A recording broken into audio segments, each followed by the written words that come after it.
But then after that, we get a scene where they walk over and you get shots of the house and all that. And like, where is he and all that? And then they're bringing out the body and all that. Where is she? And then he lifts up the fucking sheet, and you see Annie in her throat slit, and that's she does actually come back for that role.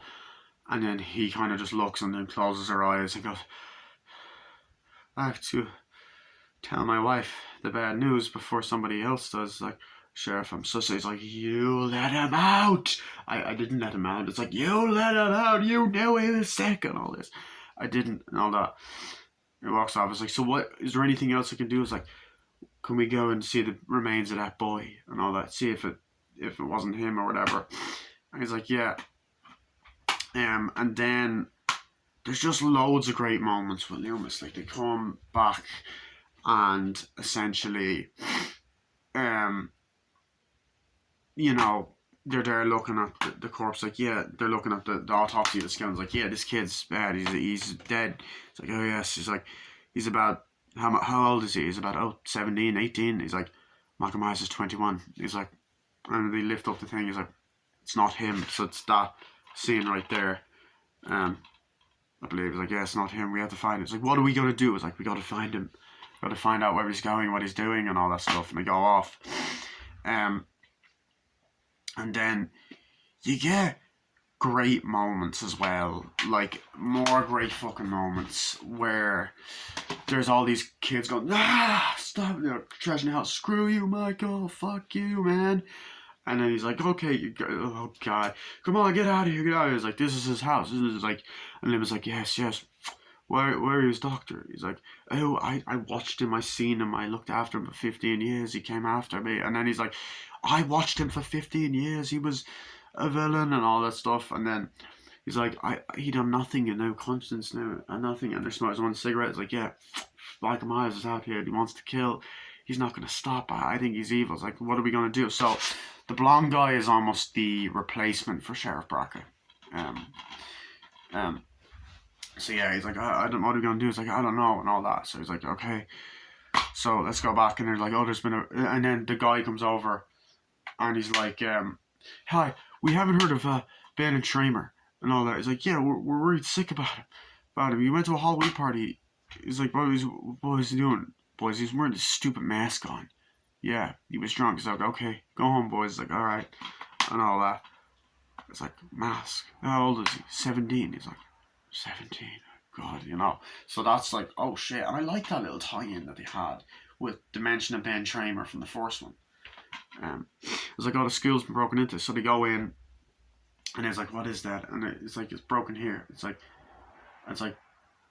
says Samhain. What's that mean? It's like, it means the Lord of the Dead. And then it's a Celtic word, it means the Lord of the Dead. So for Halloween nights and all that. And then like you have the knife. It's like, what is that? It's like family, it's sister. And then you get a great return of the nurse that was at the start of the first movie. And she comes in and she's like, reads Spurs around, like, "Hi, doctor." He's like, "Dr. Loomis, can I talk back to you?" He's like, "Oh, I didn't even recognize you." He's like, "You're wanted back at Smith's Grove because that's where the mental hospital is in the first one." So, okay. So they're smoking outside. He's like, "So what's happening?" "Oh, we need you." Laurie Strode was attacked. Like, by whose orders?" "By their orders." Like, "Okay, there's a guy outside here to pick you up." So then we get a great scene in the car, and there's that amazing scene where Laurie Strode has the dream, right? It's like, she's just asleep, and then you see blood dripping, and then she's outside as a kid's like, "What's happening?" and jumping around, and goes, "I told you I'm not your mother," and all that stuff. And then she's in the asylum, and then you see Michael Myers as a kid looking out, and you're like, "Oh shit." But yeah. So you've that, and I like that kind of build up, seeing Jimmy and all that. Um, yeah, nearly done talking about everything. I also love the scene where they're driving. It's like, "Okay, so there's something. Where are we going to have to go back? Why do I have to go back?" It's like, "Yeah, I just do." "But Loomis, there's something I didn't tell you." And he's like, "What?" "The thing is that Laurie Strode is Michael Myers. Is Laurie Strode is Michael Myers' sister. She was given up for adoption and stuff like that." they gave her to the Strode family, but they covered it up to protect her. It's like, what? It's like, he's after one sister, and now he's after to kill another. He's like, turn this car around right now. I can't. I have specific orders. He's like, turn it around right now. He's like, doctor. He's like, and he puts a gun to his face. Dr. Loomis. He's like, doctor, you're getting yourself into a lot of trouble. What's it you guys do? Fire warning shot, right? Smashes a car, instantly turns around, and I'm like, I love how much of like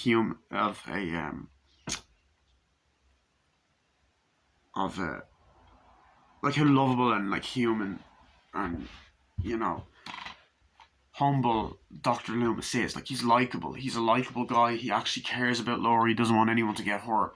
Love that about him. Drive back. They're like, okay, let's go. Let's go in here, whatever. And then Laurie's just, they walk in. They're like breaking in or whatever. They walk in, and then she's like crawling, help, help, help me, and all that. And as she's walking, she gets up or whatever. Michael appears out of nowhere. She's like, ah! And she starts running. And it's like this amazing fucking sequence where she's running and she starts banging at the door. Help me, he's coming, help me. And it's like, and he's like, come on in, come on. And he gets in, he's like, where is he?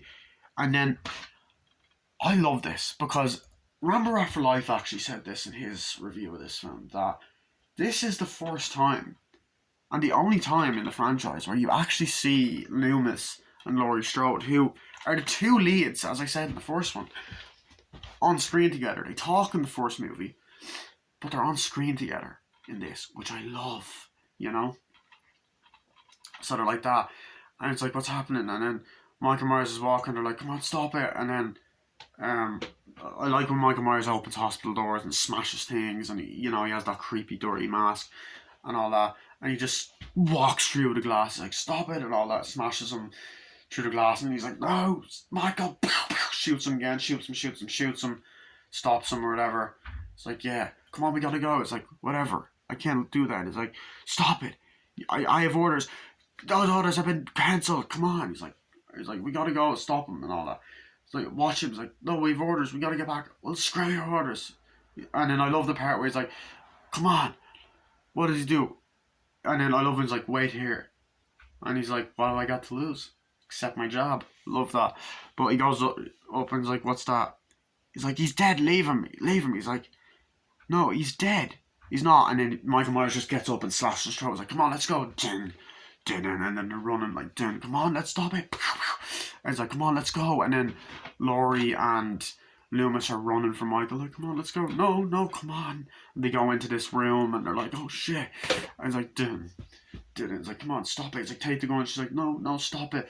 And then Michael's like, and shooting, and then Laurie just goes, shoots him, and then he starts crying blood, like blood is, because he shot him in the eyes, and he starts going, and then Loomis just starts going like that, and all that, and she's like, Michael. And I love when, just before, when Loomis shot earlier, she's like, why won't he die, and all that. And then Loomis then like turns the thing and goes, Michael turns around, lights the thing, and then it just goes, Laurie runs out, he's like, go, and lights the thing, and it just goes, big explosion, Laurie jumps back and all that, and she's looking, and then Michael is just there walking while he's on fire, dun, and then he just collapses, and then it's just there burning on the ground.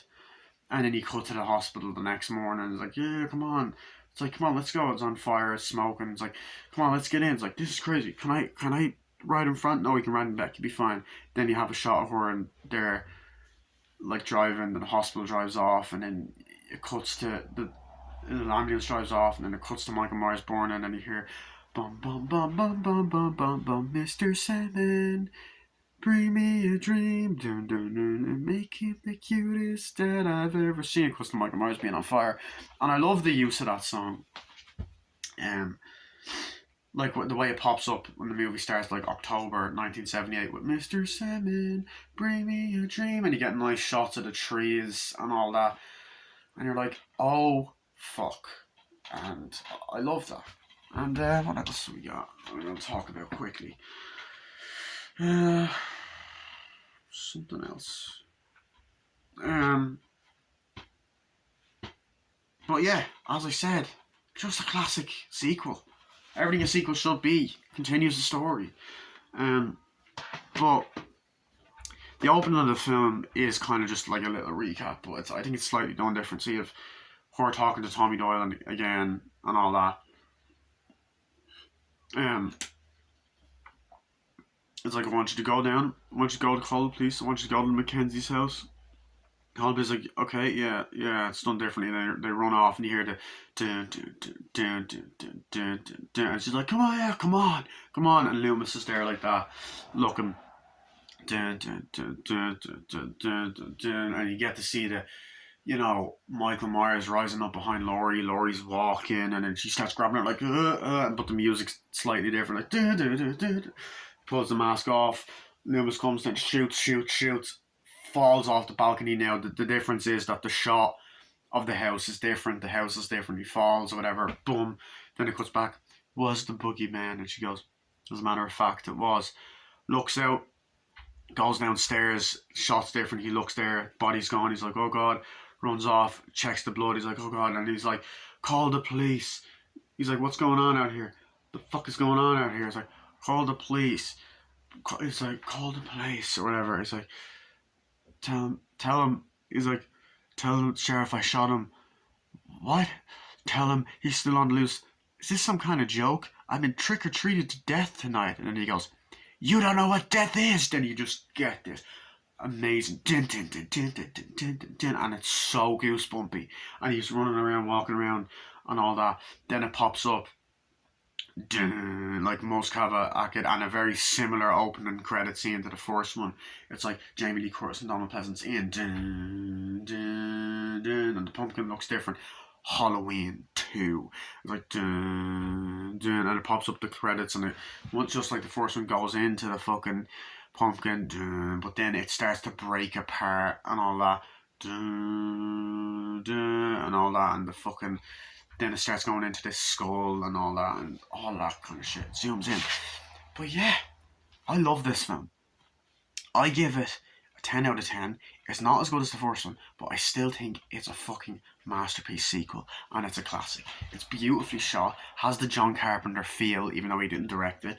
The cinematographer, I believe, Dean Cundy, did come back. Yeah, he was great. The vibe, the quality, the new acting, the new characters. Michael Myers is great. Different actor, but still done a great job. I love the look of the mask in this one.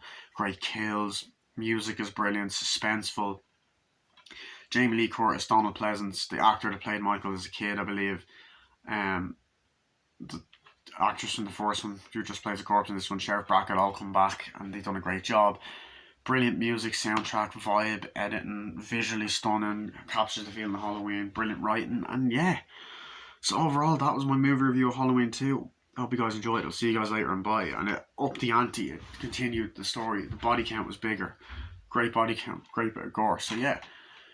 Here's the front, spine, back. I've already talked about the print of this fucking DVD. Some good special features, but that's about it. Rick Rosenthal did a good job directing this. And then you have the Blu-ray, which is amazing. It's an American Blu-ray, which that's a UK DVD. So front, it has all the different scenes from the film here. Front, spine, you can see that. The back. Then of course, inside, and you got a few, not actually much bonus features in this. You got deleted scenes, alternate ending, terror and aisles. There is a TV cut of this where Jimmy appears in the back of the van. It's like, oh, it's me. It's like, Jimmy. It's like, yeah, and I think they should have kept that in because it's a nice little scene. Hugs him or whatever. So yeah, Halloween 2, classic. Stay tuned for my movie review of Halloween 3, Season of the Witch, which is another very underrated sequel. So I will see you guys later. Bye.